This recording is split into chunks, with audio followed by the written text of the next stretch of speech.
The friendship train is on its way. Whether it remains just a symbol or becomes the spearhead of the drive for peace depends on us. Follow the friendship train with trainloads of food we have saved.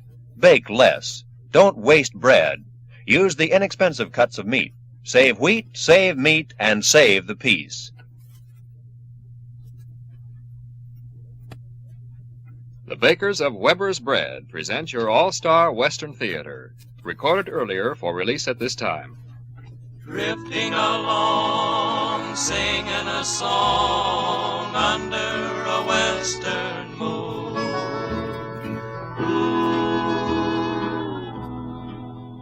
From Hollywood comes your all-star Western Theater, starring America's great Western singers, Foy Willing and the Riders of the Purple Sage, bringing you the music, the stories, and the spirit of the great open spaces. And now, here are the Riders of the Purple Sage. Yippee-yay, yippee-oh, end of day, home we go. For a cowboy has to sing, and a cowboy has to yell, or his heart would break inside of him at the gate of the home corral.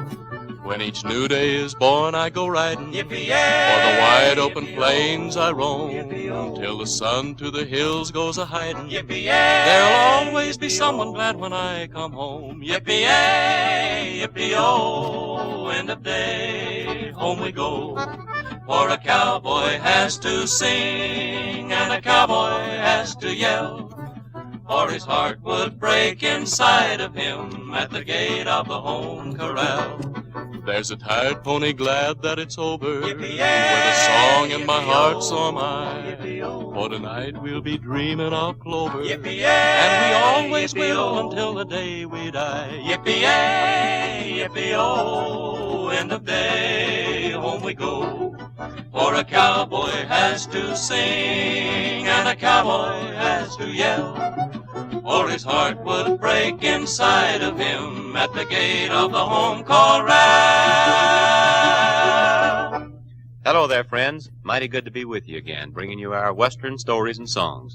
And since most folks like a love ballad, including the cowboys who enjoy singing them, we've got one of the same ready for you right now. I'll hold you in my heart till I can hold you in my arms.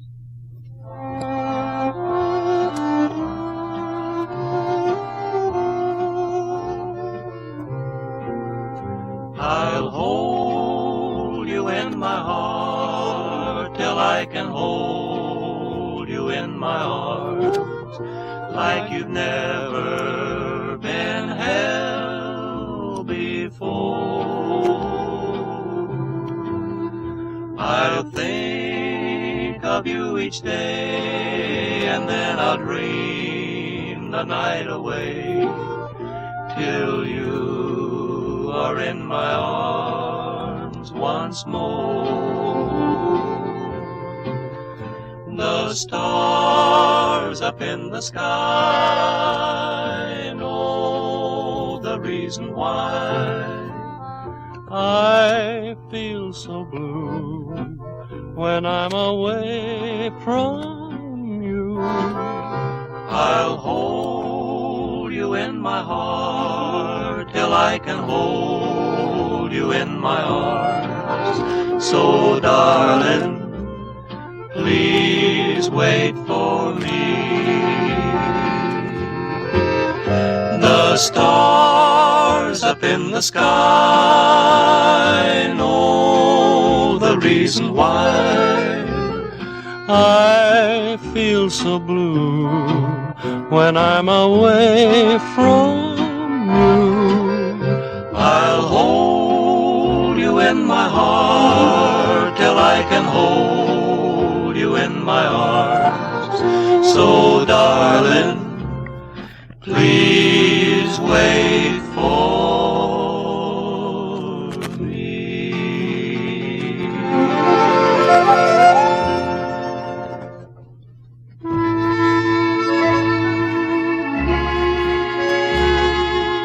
The Riders of the Purple Sage really managed to get all the feeling of the Old West in their Western ballads.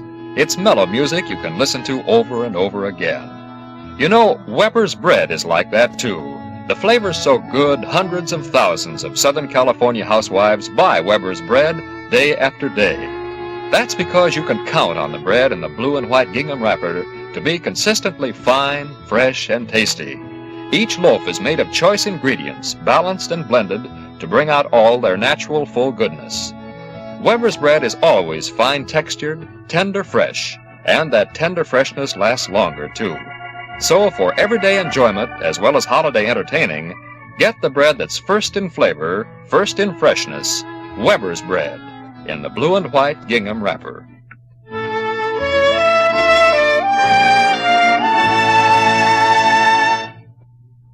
Irving Berlin's contribution to our popular music has been so great that it's well nigh impossible to select a representative tune from his list of compositions. But among others, there's this one which old and young alike love to hear, Alexander's Ragtime Band.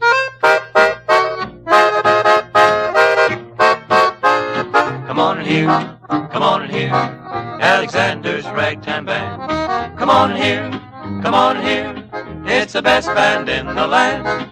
They can play a bugle call like you never heard before, so natural that you want to go to war. It's just the bestest band, what am, honey lamb. Come on along, let me take you by the hand. To the man, who's the leader of the band. And if you want to hear that Swanee River played in ragtime, come on and hear, Alexander's Ragtime Band.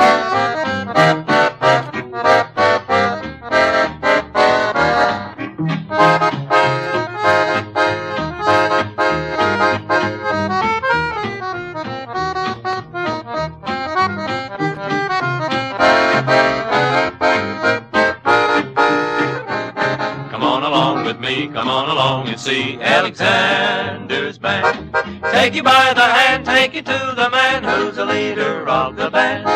And if you want to hear that Swanee River played in ragtime, come on and hear, Alexander, Xander's Ragtime Band.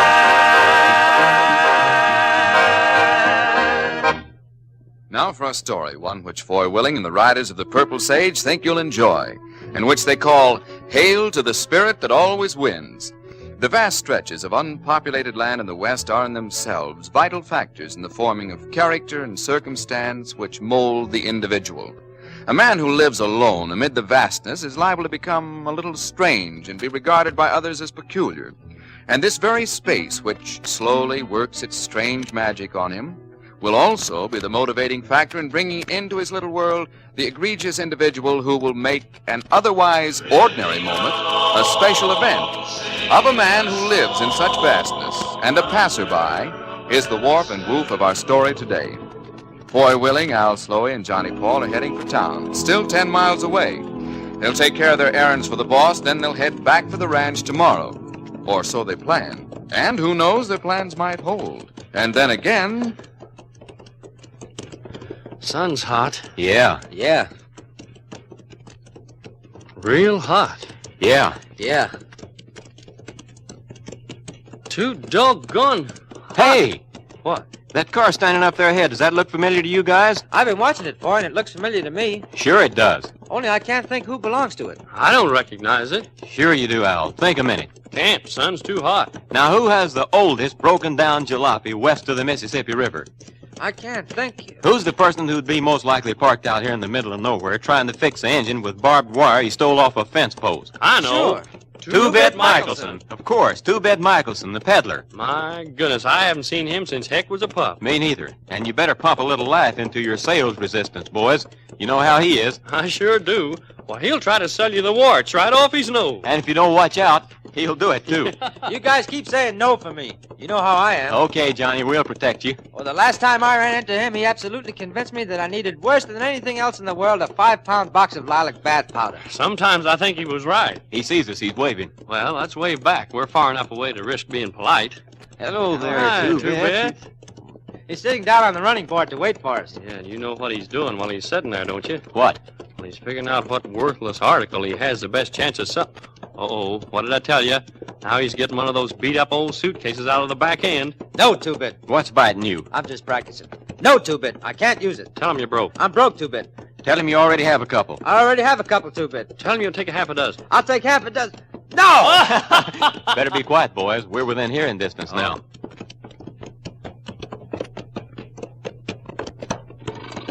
Well, bless all my royal ancestors if it ain't the boy. Hello, Two-Bit. How fortuitous a meeting. How jolly for us all. Where you been keeping yourself, Two-Bit? Oh, here and there, round about the countryside, pursuing my mission in life. Having some car trouble, Two-Bit? Well, I've had the least little bit of misfortune with my automobile, but I have it fixed with a length of barbed wire, some spit, and the promise of an extra gallon of gasoline somewhere along the line. Hey, Two-Bit, what's that? What's what, Johnson, my boy? That there. Oh, I'm glad you asked me that question. Oh, here we go. This gorgeous, compelling, eye-catching piece of cloth is one of the most fantastic pieces of merchandise which it has ever been my privilege to offer to the public. What's so wonderful about it? A good question indicating an astute mind, Foy. As a piece of cloth, it's nothing more or less than a brightly printed length of goods. But, gentlemen, you are looking at a genuine South Sea Island sarong. Hey, no fooling. This gorgeous piece of material once was wrapped around the dazzling figure of a raven-tressed Tahitian beauty who whiled away the moonlight nights leaning languidly against the palm trees and singing softly as the waves gently washed the glittering white sands of the lonely beach. Go ahead, Two-Bit. Don't stop now. And as the moon rode higher and higher in the star-specked heavens, the lovely girl's loneliness and yearning became almost unbearable. Silently, a pearl-like tear coursed its way down her satin-smooth cheek, past her full red lips, and dropped from her chin onto the timeless sands below. Yeah. Finally she arose, her lovely body undulating as she moved slowly toward the whispering waves, still singing her lonely song as she walked into the moonlight path on the water. Her beauty was reflected a million different times by the water itself as it gently caressed her. Gee. She began to swim. Each motion was a poem. Straight into the moonlit path she swam, farther and farther and farther. Soon she was a part of the sea and the sky and the moonlight too. I found the sarong on the beach where she dropped it, and I'll sell it to you for $5. I'll take it. Johnny, Huh? What? Two-Bit, why do you make up those fantastic stories? You know you bought that cloth for 20 cents a yard in a department store in Dallas? Johnny, put your money back in your pocket. Yeah. Oh, why don't you let Johnny buy the sarong if he wants it? Wrong. Whom is kidding whom? Boy, you really had me going there, Two-Bit. One of the greatest pitches I ever made, Johnny. Too bad your unromantic friends here spoiled it. But no hard feelings. Oh, no hard feelings. But I don't see for the life of me why you don't get some worthwhile stuff to sell, Two-Bit. Everything I have is worthwhile, Foy. Purchases are made for the soul, too, you know. Yeah, but if you'd put your talents to selling real estate or something, you'd make a fortune. But that's not my mission in life. My mission is to bring some romance, some joy, some prettiness into the lives of the folks around here. For instance, now, this ostrich feather looks like just an ostrich feather, nothing more. Well, is it? The person who buys this will buy the story that goes along with it. This feather came from a fan that Queen Victoria carried during a ball at Windsor Castle. Oh, Two-Bit, for crying out loud. And this little glass chimes here, made personally by an ancient Chinese philosopher of the Far Eastern Orient. He hung it on his porch where the breeze would make the glass tinkle while he sat and thought up wise sayings. And this lovely old beaded Boy, we lampshade. better get on down the road. We'll end up with a lot of junk we never will use. Yeah, you're right, Al. Oh, I have many more things, boys. But we don't have time to wait, Two-Bit. We'll see you again. Well... Thanks for the story about the sarong, Two-Bit. I sure did enjoy it. Well, that'll be on the house this time, Johnny. Maybe I'll buy something next time I see you. I hope so. Because when you buy from me, you get double your money's worth. Well, so long, Two-Bit. And if you get a gold tooth from a cannibal, let me know. I've been hunting all over for one. Al, it just so happens that I have one right here in another... Come on, suitcase. boys, let's ride, or I'll end up with that darn gold tooth.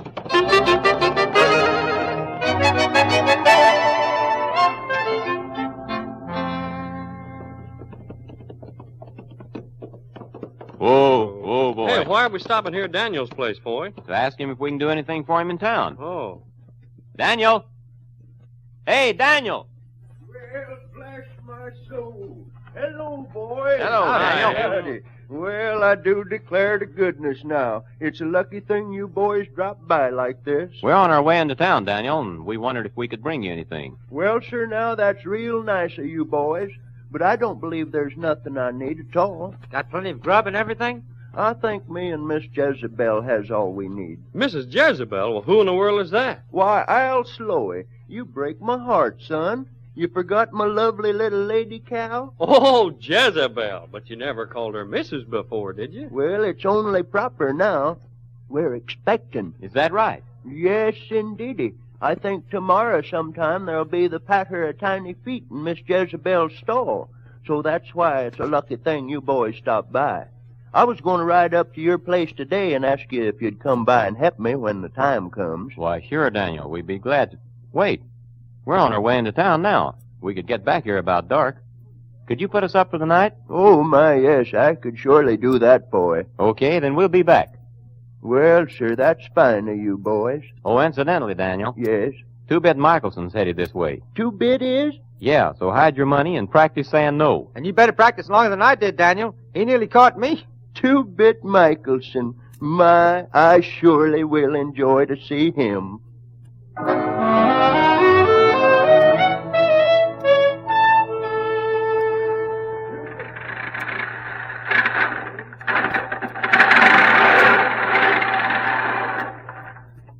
Two-Bit. Daniel, hello. My, Two-Bit. I've been a-waiting and a-waiting for Well, you. Daniel, old friend, the winter and summer have been kind to you.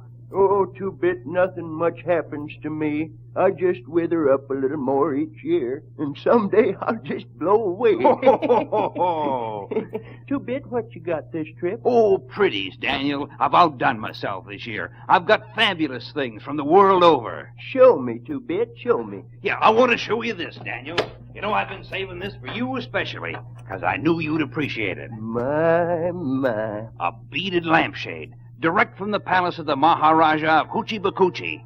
It fits on the chimney of a kerosene lamp, and it's fireproof. It's lovely, just lovely. The Maharaja received this as a present on his 25th birthday, and he placed it on the table by a window, which overlooked the courtyard, which was paved with solid gold bricks. In the courtyard, 42 snake charmers played their plaintive reeds while the cobras danced, and he stood at the window for 12 hours solid, while his subjects passed beneath him, waving silver-tipped spears encrusted with diamonds. There was a train of 500 white elephants, each one covered with a blue velvet blanket, embroidered with gold thread. The Maharaja received 4 bushels of diamonds and 500,000 perfect pearls as big as my thumbnail. But the present he loved most of all, and which he cherished more than all the fabulous gems, was this beaded lampshade. And you know why? Because his mother made it with her own hands. Daniel, it's yours for $1 and 2 bits. Two-Bit, you're a real good friend to save this treasure for me. Oh, I knew you'd appreciate it, Daniel. Show me something else. I have many things, Daniel, many things, many. This here. Well, sir, now I'll tell you that's one of the prettiest I ever did see. What is it? Glass chimes, Daniel, made personally by an ancient philosopher of the Far Eastern Orient. Oh, tell me about it, Two-Bit. This ancient man was a great thinker who lived high on a hill in the Far Eastern Orient. He was the wisest of all wise men, and to him came the crowned heads of all the countries for advice, the kings, the queens, the princes, and the princesses. And this ancient man would sit on his front porch and listen to their problems, and when he had a wise saying to answer them with, he would utter it. But in his silences, while he was thinking up his wise sayings, he noticed that his great visitors fidgeted.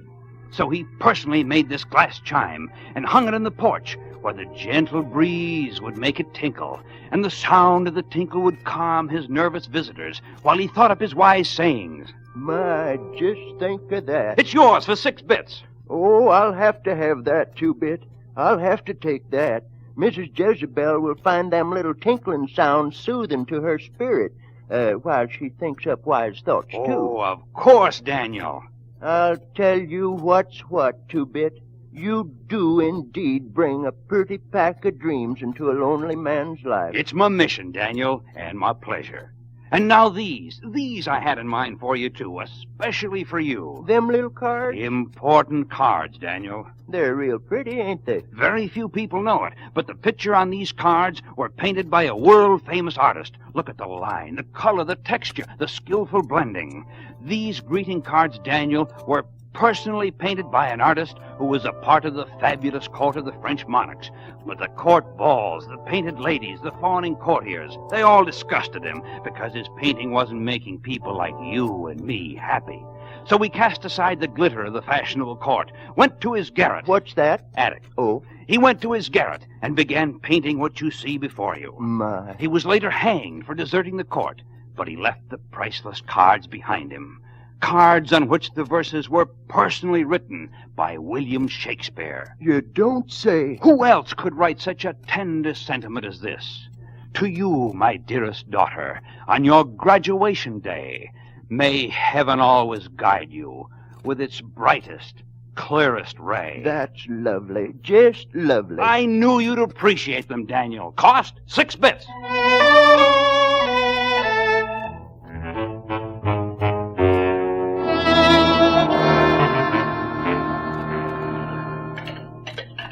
I mean it, boy. If I ever see that two-bit Michelson again, I'm going to kick his britches right up around his ears. Al, for Pete's sakes, will you shut up? It's none of your business, and dry those pans. I am.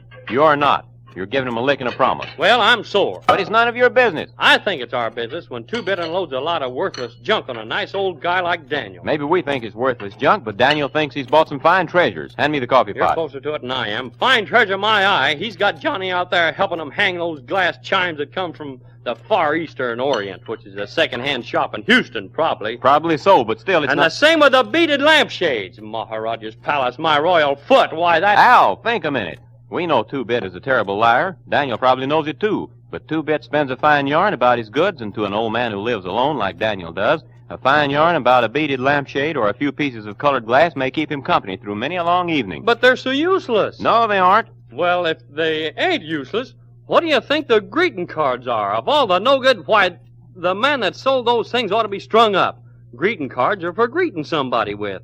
Daniel don't know anybody to send them to, and he's stuck with 20 of them pertaining to all occasions. Shh, no, wait a minute. Don't say anything more. Oh, my, oh, my. I tell you, boys, I owe Two-Bit a debt of gratitude. You what? Al, Yes, sir. Miss Jezebel just loves them glass chimes and the little tinkling sounds. well, that's good, Daniel. I told her the story about the ancient Chinese philosopher, and she understood it all. And I just know she'll think up a lot of wise thoughts like he did. Is she comfortable, Daniel? I don't think it's going to be too long, boy. I think it'll be before morning. Well, it's a good thing we came back tonight, then. Oh, yes. And I was just going to take this box of greeting cards out and read 'em to her now. Sort of ease her spirit at this time.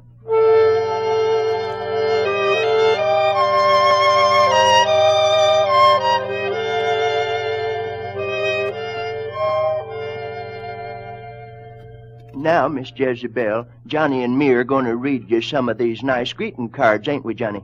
Sure, if you say so, Daniel. They're lovely cards. Such pretty little drawings and them sentiments, Miss Jezebel. You wouldn't hardly think mortal soul could write such beautiful words, that is. Now, where'd I put my specs? On your forehead, Daniel. Oh, yeah. Now, here's a fine one. Don't you agree holidays are heaven? Merry Christmas, 1927. Mm-hmm. I thought you'd like that. Now, here's another one.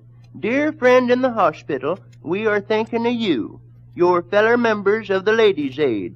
Look up, cheer up, and never be afraid. Mm-hmm. See, Johnny, Miss Jezebel understands every word. Daniel, you better call the boys. Mrs. Jezebel's about to become a mother.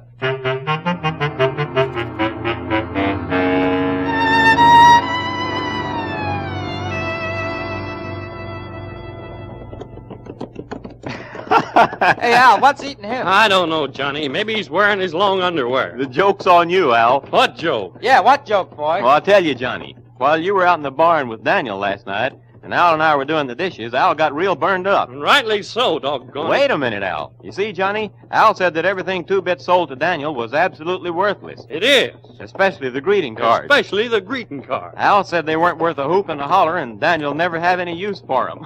Oh, brother. Well, what's so funny, boy? Yeah, what's so funny? Daniel never will have any use for 'em. You guys didn't see what Daniel did this morning, did you? What? He went thumbing through those cards until he found the one he wanted. Then he put it in an envelope and wrote Mrs. Jezebel's name on it, took it out and read it to her, and then tacked it up on the wall where she could see it. What did it say? And what's so wonderful about that? Nothing, except that if Daniel had ridden all the way to Houston, he couldn't have found a more appropriate card. What did it say, Foy? It said, and I quote, "Hail to the spirit that always wins. Congratulations on your twins."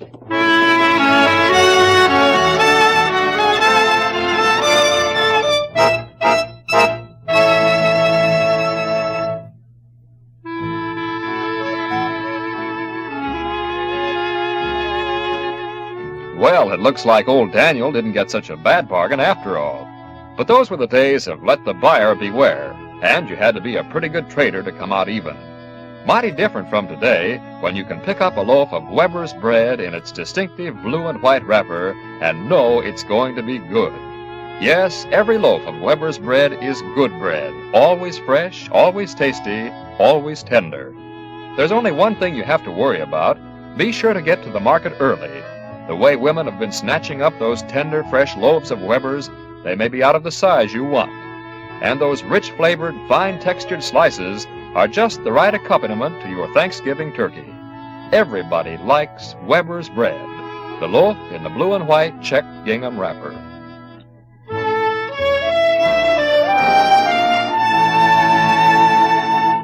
Great songs which have been given special treatment by the Riders of the Purple Sage have the distinction of being done in this featured spot on your all-star Western Theater. Today's choice, a folk song, Kentucky.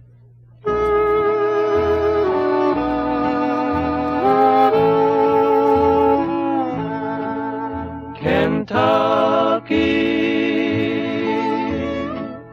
you are the dearest land outside of heaven to me.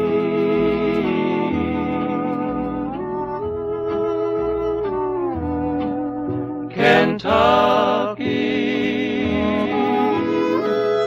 your laurel and your redbud tree. When I die,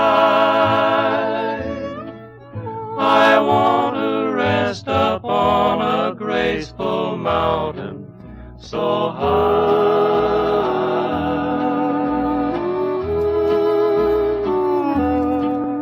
For that is where God will look for me.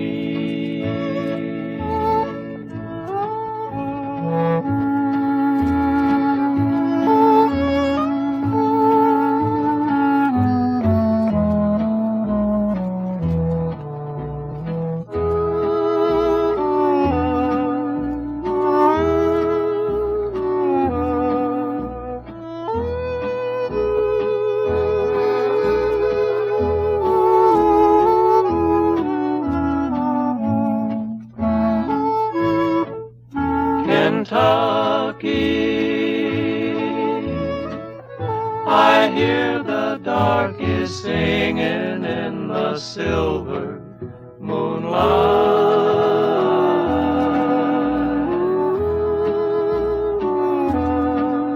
Kentucky, I miss the hound dog chasing cool.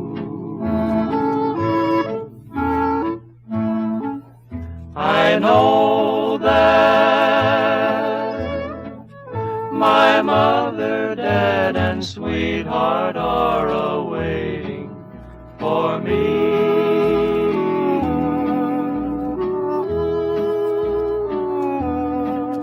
Kentucky, I will be coming soon.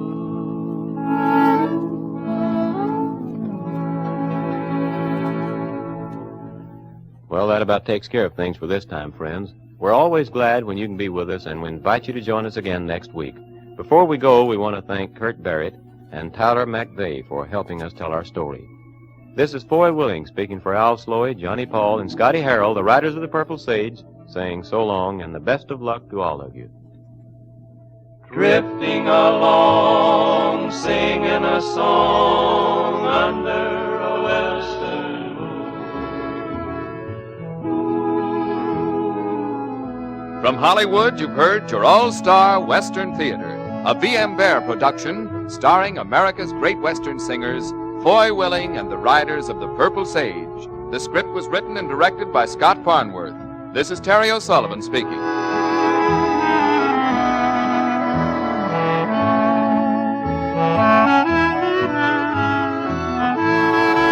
All-Star Western Theater was recorded earlier and came to you from Columbia Square. This is KNX in Los Angeles. 25 seconds until 7 p.m. BULOVA Bulova Watch Time.